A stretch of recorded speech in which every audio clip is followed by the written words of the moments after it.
Okay, so we're back. And we're diving right back into Fanny's transatlantic journey from her book Hitchhike. Yeah, last time we kind of set the stage right. Like Fanny, this total landlubber, decides to sail across the Atlantic. Exactly.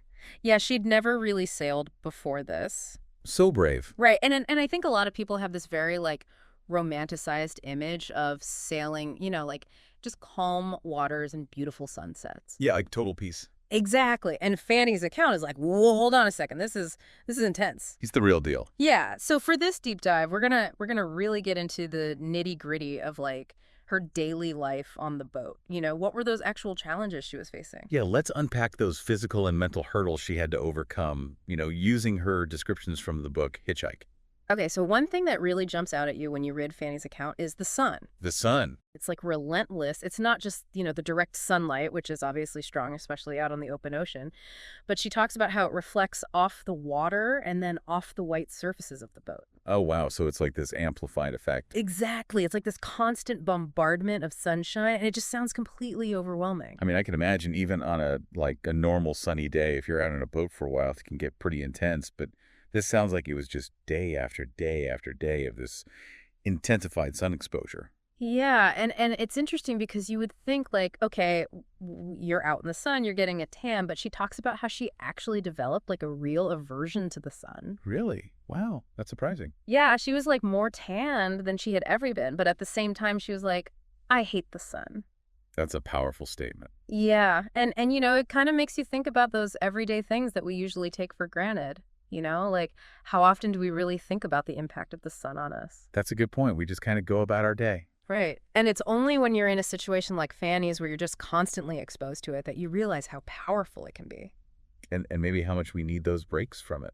Like even just going inside for a bit. Exactly. Yeah. She talks about needing to constantly seek refuge in the darkness of her cabin Wow. with Got it. all the shades drawn just to get a break from the sun. Like a vampire. Seriously. And then there's the seasickness. Oh, yeah. That's the classic sailing challenge, right? You would think, but it's interesting because the way she describes it, it's not just like, oh, I feel a little queasy. It's like this really debilitating thing. Debilitating? How so? Well, she talks about how the setting sun, which, for a lot of people is this beautiful moment, when you're out on the water, it was actually a trigger for her dizziness. Really?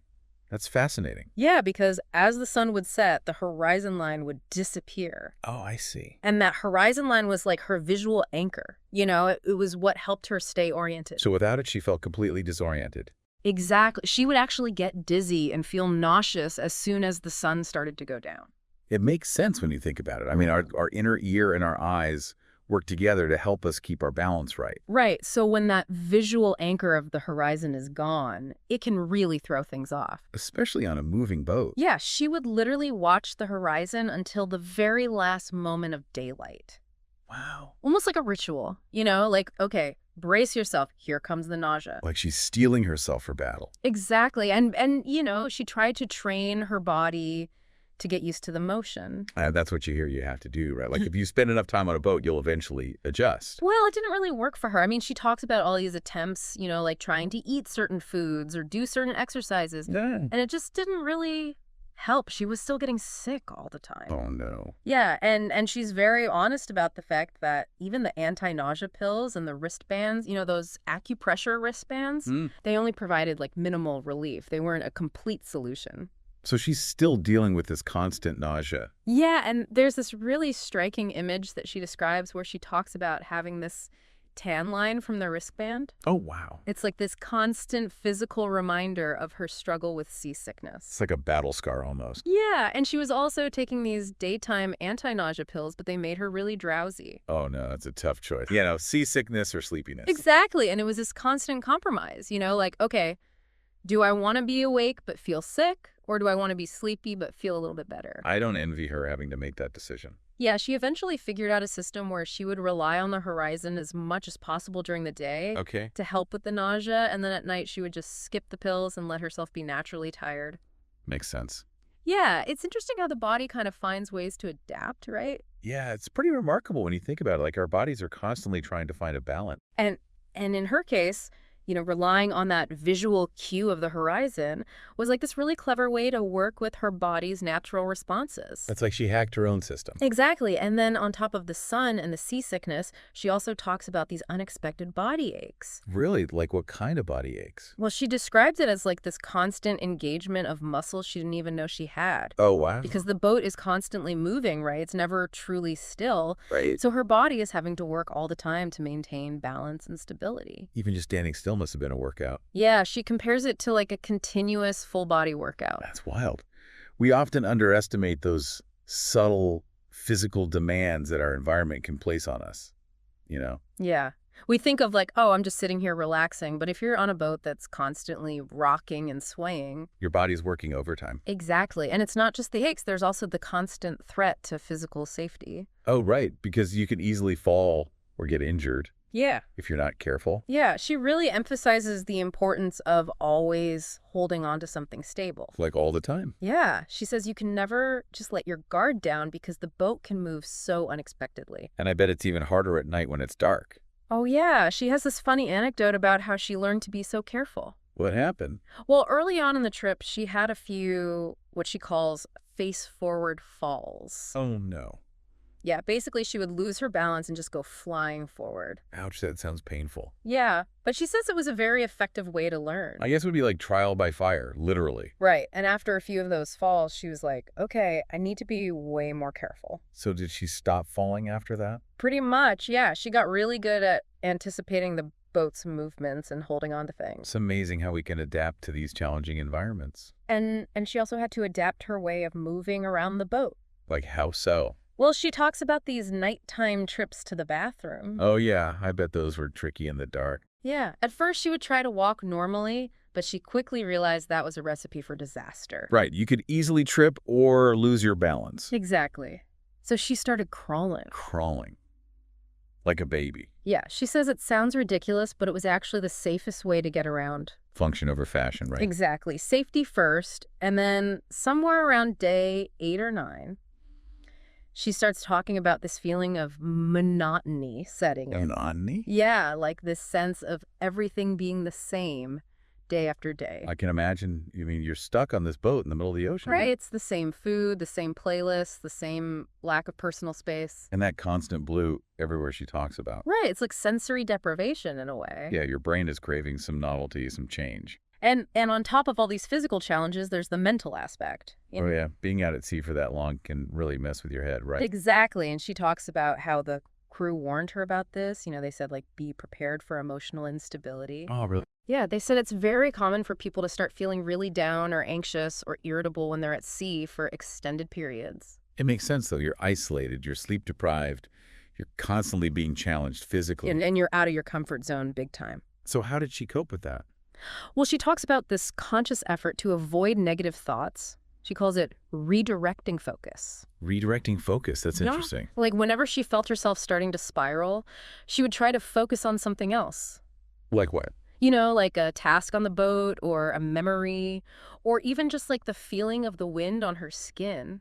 So basically, she was actively managing her mental state. Exactly. It's like this real testament to the power of the mind to kind of overcome these challenges. I mean, it makes you wonder what kind of mental resilience we all have within us. Like if we're faced with a difficult situation, what can we do to tap into that inner strength? Right. And she also talks about these really practical aspects of life on the boat, like their system for managing plastic waste. Oh, yeah, that's important. You can't just throw trash overboard. Exactly. So they would use empty water bottles as trash receptacles. That's clever. Yeah, it's these little details that really give you a sense of like what daily life was actually like for her. Like a little glimpse into that world. And then there's this really interesting part where she talks about the only book she brought with her. The only book? What was it? It was about a woman with multiple personality disorder and her journey through therapy and recovery. Wow, that's a pretty intense topic to be reading about while you're stuck on a boat in the middle of the ocean. But it had this really profound impact on her. Really? Why do you think that is? Well, I think being in that isolated environment, with nothing else to distract her, allowed her to really absorb the book's message. Yeah, like she had this enforced focus on this one story. Exactly. And it sparked this whole interest in her about the human mind, like how it works, how it protects itself, how it can heal. And that interest eventually led her down the path of like personal development and meditation, all these other things. Yeah. Exactly. It's like this one book kind of planted a seed that grew into this whole new passion for her. It's amazing how these seemingly random things can have such a big impact on our lives. Right. You would think like, oh, it's just a book. But in her case, it was like this turning point. It's like the book found her at the perfect time. Yeah. And then around day 12, she has this really incredible experience with a bird. A bird? Like what kind of bird? She doesn't specify, but it was just this single bird flying above the antenna of the boat. In the middle of the ocean? Yeah, hundreds of miles from land. Wow. And for her, it was this like incredible symbol of hope. That makes sense. Yeah. I mean, you're out there, you're surrounded by water, and then suddenly you see this creature that represents land. Right. It's like this reminder that there's a whole world out there beyond the boat. And that you're not alone. Yeah. It's amazing how something so small can have such a huge emotional impact. It's like that bird was a little messenger of hope. Exactly. And in the next part of her journey, she starts to talk about the emotional challenges of that isolation. Right, because it's not just the physical stuff. It's the mental and emotional toll that being alone for that long can take. Exactly. So we'll be diving into that next time. Looking forward to it.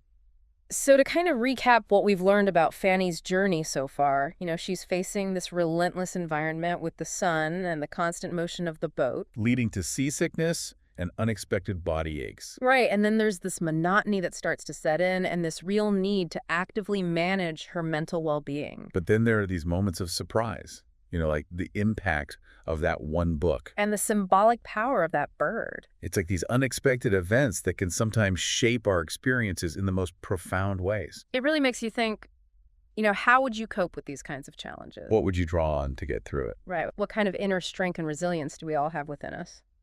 And that brings us to a final thought for you, to consider what seemingly insignificant event in your own life might actually hold a deeper unforeseen significance. Kind of like that bird did for Fanny. What seemingly random moment has maybe shaped your path in ways you didn't even realize at the time? It's worth taking a moment to reflect on those unexpected turning points and those hidden sources of hope in our own lives. Because sometimes the most profound moments come from the most unexpected places. Exactly. Thanks for joining us on The Deep Dive. See you next time.